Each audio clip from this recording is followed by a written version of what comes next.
Bonjour et bienvenue dans ce nouvel épisode. Nous allons y découvrir les menaces auxquelles sont exposés les individus dans leurs usages courants du numérique. Cet épisode est essentiel pour bien évaluer les risques, identifier les techniques et les méthodes utilisées par les escrocs de l'Internet. Dans la vie réelle, les arnaques sont nombreuses, parfois connues de tous et facilement détectables. Dans le monde virtuel, elles s'appuient pour la plupart sur les mêmes recettes, la crédulité et la cupidité des individus. Dans le cyberespace, les attaquants sont par contre très souvent invisibles et encore, malheureusement, trop méconnus des usagers. En cybersécurité, on dit souvent que c'est plus la faiblesse de la victime que la force de l'attaquant qui contribue à la réussite de l'attaque. Nous allons donc essayer ensemble de remonter votre niveau de vigilance afin d'explorer la toile de façon plus sûre et responsable. Solution anti-rides miracle, rendant les docteurs furieux, charmante célibataire top modèle toujours connectée, ou simple régime pour développer ses muscles sans exercice en seulement 4 jours. Depuis plusieurs années, ce type de sollicitation sature nos écrans, toujours plus nombreuses et proposant toujours mieux, toujours plus. Oui, mais ça c'était avant, quand on croyait encore au Père Noël. Aujourd'hui, on connaît tous la morale de l'histoire. Quand c'est trop beau pour être vrai, c'est que c'est faux. Nous allons donc balayer dans ce 6e épisode les fraudes en ligne qui vous concernent en tant que simple usager de l'Internet. D'après une étude de l'éditeur d'antivirus Kaspersky, pratiquement 4 millions d'attaques ciblent les internautes chaque jour. Cette cible facile qu'est le particulier est donc régulièrement attaquée car novice en informatique, crédule concernant les risques et très souvent sans aucune connaissance des menaces cyber auxquelles elle s'expose. Parcourons donc ensemble et en détail toutes ces menaces. Alors, comment se fait-on pirater? Comment se fait-on avoir? On peut distinguer deux approches, la faiblesse des appareils et la faiblesse de l'utilisateur. Donc on se fait pirater soit directement via des faiblesses présentes sur nos appareils, en naviguant, suite à un téléchargement ou à l'ouverture d'un fichier ou d'un programme contrefait, ou tout simplement en branchant une clé USB et même parfois sans rien faire si votre appareil est ciblé et mal protégé. Par exemple, si votre machine n'a pas appliqué les correctifs présents dans la plupart des mises à jour. Ou plus finement, en pratiquant des techniques d'ingénierie sociale, c'est-à-dire à travers une approche relationnelle basée sur l'influence et la manipulation. On parle dans ce cas de neuropiratage. Commençons par le vol de données. Cette menace peut aussi bien concerner vos précieux mots de passe et les coordonnées bancaires, mais aussi certains fichiers sensibles et vos différents comptes, profils qui pourront ainsi être exploités soit directement par l'attaquant ou bien seront vendus à d'autres. Intéressons-nous à la valeur de vos profils et donc leurs tarifs à la revente dans le darknet. Sans surprise, ce sont les profils e-commerce qui valent le plus, suivis des loisirs et des réseaux sociaux pour quelques euros.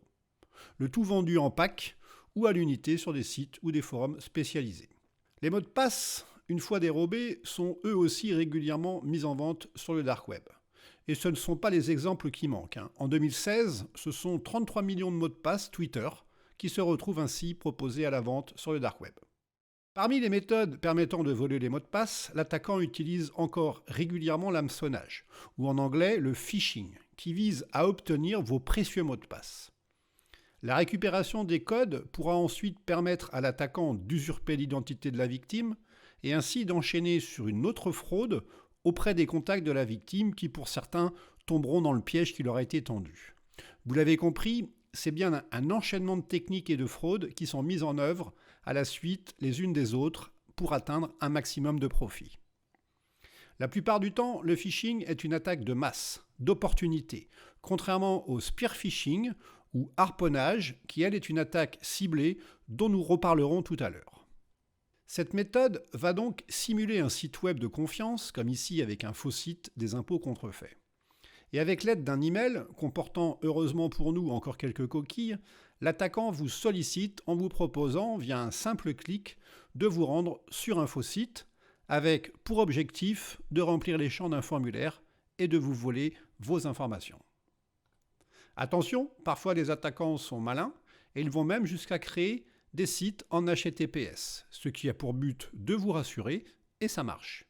Un petit rappel sur ce fameux cadenas et le principe d'une connexion en HTTPS est sûrement nécessaire. Voyons voir le principe. Avec le HTTPS, vos communications sensibles, c'est-à-dire vos données bancaires ou votre mot de passe, sont transmises à travers le réseau Internet de façon sécurisée car transportées en étant chiffrées.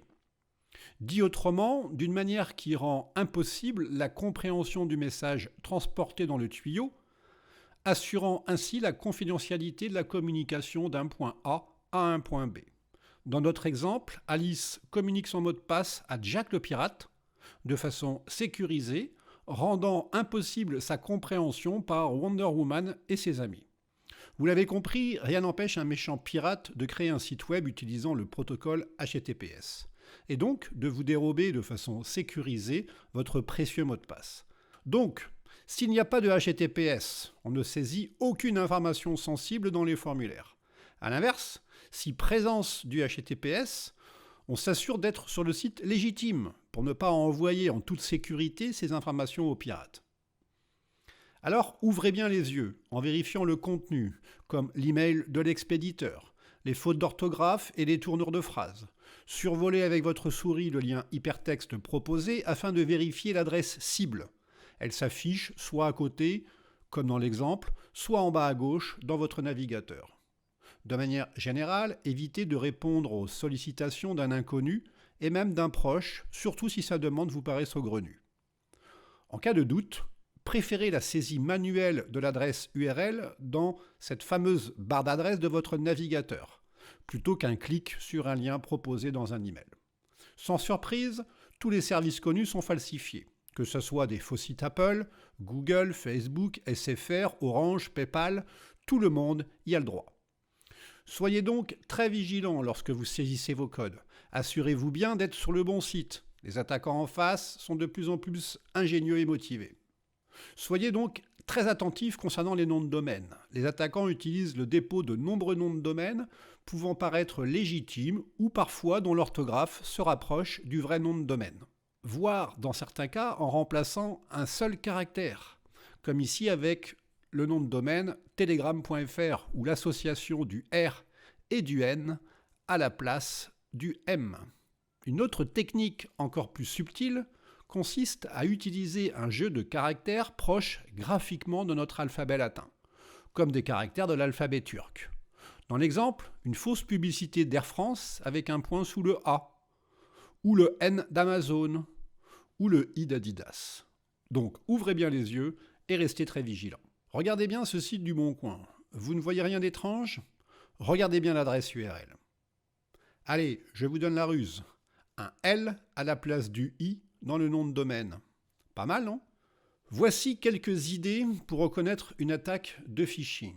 Vous avez le moindre doute ? Faites confiance à votre instinct. L'adresse URL affichée est différente de celle pointée sur le lien ? Méfiez-vous des formules de politesse impersonnelles, comme « cher client », des demandes d'informations sensibles ou des demandes de renseignements personnels. Des tactiques alarmistes, un ton intimidant, vous incitant à agir sans réfléchir. La présence de fautes de grammaire ou d'orthographe, le sentiment d'urgence, comme la mise en demeure, des coupures de service, des incidents, ou des formules comme « vous avez gagné, vérifiez votre compte ». Exemple ici d'un message alarmiste de la banque qui vient de désactiver votre carte de crédit. Pas de panique, c'est encore une ruse. Et comme le dit très bien le message, en bas, merci de le détruire. Ici, nous avons affaire à un des plus mauvais pirates dans toute sa créativité, avec un texte plutôt très mal formulé, un visuel plus que bancal, et une proposition improbable, comme utiliser son compte Yahoo pour se connecter à Google Drive. Ouf! Heureusement pour nous, il existe encore de très mauvais pirates. Alors, comment lutter contre le phishing ? Je vérifie le nom et l'adresse de l'expéditeur. Je lis le texte et le contenu et je me méfie des contenus avec des fautes d'orthographe. Je n'ouvre pas de courriel dont la provenance est douteuse et je ne télécharge pas de pièces jointes de sources inconnues. Je protège mon ordinateur à travers un firewall ou un antivirus et je mets un filtre anti-spam. Je signale les adresses des sites frauduleux et je m'entraîne et teste mes réflexes. Alors, oui, mais comment ? Écoutez, voici un exemple, un outil pour tester ces réflexes et s'en assurer par la pratique. À vous de jouer, l'adresse est indiquée à l'écran. Et puis, si vous avez le courage de signaler une tentative de phishing, ce site fait partie de la solution. Il existe d'autres formes plus modernes d'hameçonnage, comme le vishing, soit une combinaison de voice et de phishing, qui consiste à communiquer avec des gens par téléphone dans le but de les frauder. La technique du ping call est simple. Suite à un appel, l'escroc espère que la victime va rappeler. Il lui propose alors de gagner un cadeau en appelant cette fois-ci un autre numéro surtaxé. L'objectif de l'attaquant est de passer le plus de temps possible au téléphone avec la victime, en la mettant en attente par exemple. Cela peut vous coûter de 30 à 300 € environ sur certaines arnaques bien montées. On trouve aussi le smishing ou SMS phishing, qui est une méthode d'arnaque semblable au phishing par mail, mais qui s'opère via le service de messagerie de téléphonie mobile. Les SMS sont envoyés aux détenteurs de smartphones dans le même but, c'est-à-dire de leur dérober les données personnelles ou bancaires. Un exemple ici avec un faux répondeur qui vous en coûtera quand même 3 € l'appel. Méfiez-vous des numéros étranges, ne cliquez jamais sur un lien et encore moins s'il est illisible via un raccourcisseur d'URL. Ignorez les SMS comportant des messages comme « Félicitations, vous avez gagné »,« Urgent » ou « Répondez vite » et les messages de répondeurs. En version plus ciblée, le spear phishing, nous avons déjà un petit peu parlé tout à l'heure, ou l'harponnage. Contrairement à l'hameçonnage, qui lui est basé sur l'envoi d'un message générique à un grand nombre de destinataires, le spear phishing se focalise sur un nombre limité d'utilisateurs auxquels est envoyé un message fortement personnalisé. L'attaquant commence par rassembler un maximum d'informations sur sa cible via des sources publiques ou des sources privées compromises par de précédentes attaques. La forte personnalisation du message qui en résulte est susceptible de rendre celui-ci très convaincant et d'augmenter la probabilité de succès avec en moyenne un taux d'ouverture du spear phishing de 70% contre 3% pour du phishing, soit une campagne plus massive et moins personnalisée. Une attaque de walling est une attaque par spear phishing, mais visant des plus grosses cibles. Walling qui signifie pêche à la baleine, pêche au gros poisson. Et qui vise quant à lui un dirigeant ou une personne influente, en espérant exploiter leur autorité pour accéder à des données sensibles ou à de l'argent. Ça sort un peu du cadre des risques évoqués dans cet épisode, car cela concerne plus la sphère professionnelle, mais bon, c'était le moment de vous en parler, voilà qui est fait. Pour dérober et trouver les codes d'accès de vos profils, les cyber-escrocs utilisent une technique bien connue en cryptanalyse, l'attaque par force brute ou brute force. C'est une méthode assez simple, utilisée pour trouver un mot de passe en testant une à une toutes les combinaisons possibles. Certains comptes peuvent être compromis en quelques secondes ou quelques jours, d'autres demanderaient plusieurs millions d'années avant de trouver la bonne combinaison. L'objectif pour l'utilisateur est de décourager l'adversaire. En effet, l'attaquant n'investira pas de moyens gigantesques pour compromettre un accès, sauf si, comme dans une attaque ciblée, ça en vaut la peine. Je vous conseille vivement de découvrir la thématique des accès et des mots de passe dans une formation disponible sur la plateforme e-learning d'IPCIB. Certains cybercriminels utilisent des moyens moins directs pour voler des mots de passe, en proposant des applications attractives mais compromises. C'est le cas de l'application WhoViewMe, une application pour iOS et Android téléchargée plus d'1 million de fois et présentée parmi les meilleures applications gratuites en Angleterre. L'application promettait aux utilisateurs de voir qui avait consulté leur profil Instagram. Elle vole les mots de passe de l'utilisateur et poste du spam sur le fil d'actualité. Attention donc aux plateformes de téléchargement et aux privilèges accordés lors de l'installation d'applications. Un autre exemple avec Psiphone pour Android qui propose un service de VPN gratuit et qui a été téléchargé plus de 50 millions de fois sur le Play Store, ayant reçu plus de 900 000 avis. Cette fois, les pirates ont profité de la popularité de l'application pour en créer une version similaire, infectée par un malware capable d'enregistrer les appels téléphoniques, les appels entrants, d'enregistrer les vidéos. On pourrait ici parler d'usurpation ou de spyware. Nous reviendrons plus tard sur ces deux notions. L'attaque par ingénierie sociale, une attaque indirecte, permet, comme le phishing, de ruser et ainsi de tenter de manipuler l'utilisateur afin de récupérer son code. Nous reverrons ces principes plus tard. L'exemple du cadeau, suite à un tirage au sort ou pour vous remercier d'avoir participé à un sondage, termine très souvent par vous obliger à créer un compte et même de régler une petite somme. L'idée de l'attaquant est simple, vous dépouiller.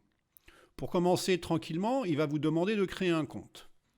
Et là, si vous utilisez le même mot de passe pour tous vos accès, vous êtes cuit, puisqu'en créant ce compte chez le cybercriminel, vous lui donnez tranquillement mais sûrement vos codes qu'il pourra ensuite utiliser sur d'autres plateformes.